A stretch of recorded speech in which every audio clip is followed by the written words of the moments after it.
नमस्ते। हजुरको नाम? नमस्ते जोजेलपा। हजुरको नाम? मेरो नाम नन्द किशोर साई। म नेपाल राष्ट्रिय कर्मी समाजको केन्द्रीय अध्यक्ष। आज हुने गइरहेको माथि बाजा प्रदर्शन तथा सांस्कृतिक कार्यक्रमको कार्यक्रम रहेको छ र यो कार्यक्रम हाम्रो सामाजिक विकास कार्यालय म्युनिसिपालिटीको सहयोगार्थ साथसाथै हाम्रो चाहिँ बागलुङ प्रदेशका माननीय हरिप्रभा खड्गीज्यूको विशेष सहयोगमा यो कार्यक्रम हुन गइरहेको छ। यो कार्यक्रम हामीले बहुत महत्त्वका साथ हामीले यो हाम्रो संस्कृति, हाम्रो मौलिकता र जग्गामा गर्नुको लागि जुन चाहिँ हाम्रो माननीयज्यूले हामीले चाहिँ अनुदान दिएर उहाँले सहयोग गरिराख्नु भएको छ, त्यसको लागि म नेपाल राष्ट्रिय कर्मी समाजको केन्द्रीय प्रयोगकर्ताहरूबाट म उहाँलाई हार्दिक धन्यवाद दिन चाहन्छु र साथसाथै हाम्रो यो संस्कृति, हाम्रो कलालाई पुनः आगामी दिनमा पनि यसलाई जगेर्ना गर्नुको लागि उचित कदम उहाँहरूले चालिदिनुहुन्छ भन्ने आशा एवं विश्वास दिएको छु।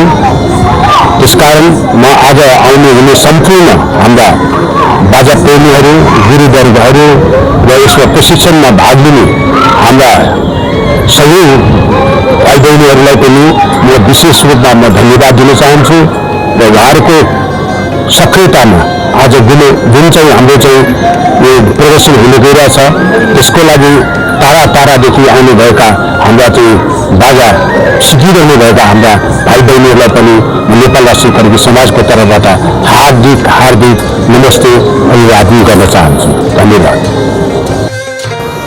नमस्ते। नमस्ते। हजुर हजुरको नाम? मेरो शुभ नाम पालवान साई। म नेपाल राष्ट्रिय कर्मी समाज ललितपुर जिल्लाको अध्यक्ष। अनि अब सर्वप्रथम चाहिँ यो कल्चरल क्षेत्रको चाहिँ अनलाइन न्युजलाई सर्वप्रथम मलाई चाहिँ आज तपाईँले इन्टरभ्यू दिनु भएकोमा धेरै धेरै धन्यवाद म दिन चाहन्छु।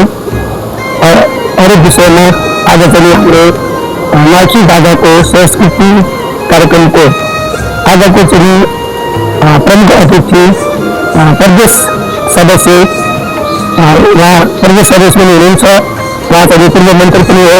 हरिप्रभा खड्गीज्यूको अध्यक्षतामा आज हुन गइरहेको एउटा महत्त्वपूर्ण चाहिँ बाजा र माइकी बाजा भनेको चिज चाहिँ अति नै महत्त्वपूर्णको बाजा मानिन्छ।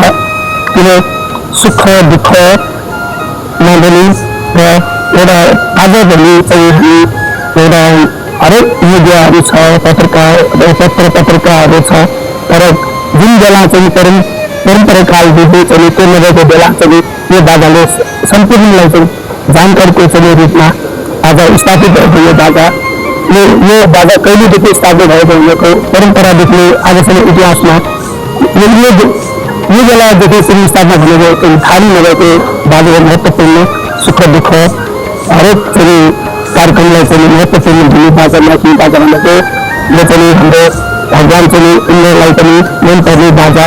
किन भन्दाखेरि एउटा भनिन्छ कथा, हिन्दू कथा, इन्द्र चाहिँ जात्रा हिँड्दाखेरि यो बाजा चाहिँ बजाएर अगाडि बाजा बजाएर भगवान्लाई चाहिँ एउटा स्वागतम रूपमा अगाडि ल्याउँदाखेरि चाहिँ भगवान् चाहिँ अति खुसी भएर चाहिँ अरू चाहिँ स्वर्गमा इन्द्र पुग्दाखेरि पनि स्वर्गबाट चाहिँ यो जुन जग्गा चाहिँ यो बाजाको चाहिँ बजेको चाहिँ सुनेपछि यो चाहिँ लावा चाहिँ माथि इन्द्र यो चाहिँ माथि स्वर्गबाट जुन छरेर ल्यायो त्यहाँदेखि हामी चाहिँ एउटा नृत्यको चाहिँ पनि त्यो चाहिँ बाजा चाहिँ अगाडि चाहिँ उहाँलाई लिएर जाँदाखेरि यो लावा चाहिँ जुन छर्न पर्ने भनेको चाहिँ चलन छ त्यहाँदेखि भएको भन्ने एउटा दन्तकथामा पनि छ।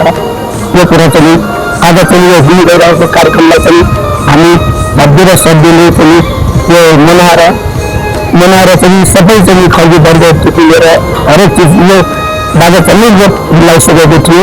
तर चाहिँ अहिले चाहिँ हरेक खर्गीहरू माथि मुखामा प्रयोग गर्ने चाहिँ सुचिन्त गर्ने चाहिँ कसरी हुन्छ यो बाजालाई चाहिँ संरक्षण गरेर चाहिँ राख्नुपर्छ भनेर पश्चिम कार्यक्रम चाहिँ अनि काठमाडौँ जिल्ला आजमबाट पनि ललितपुर जिल्ला, काठमाडौँ जिल्ला हरेक चाहिँ हाम्रो जिल्लामा चाहिँ यो बाजा चाहिँ प्रशिक्षण दिएर तालिम दिएर चाहिँ अहिले चाहिँ यो बाजाको चाहिँ आज चाहिँ यो प्रदर्शन हुनेछ।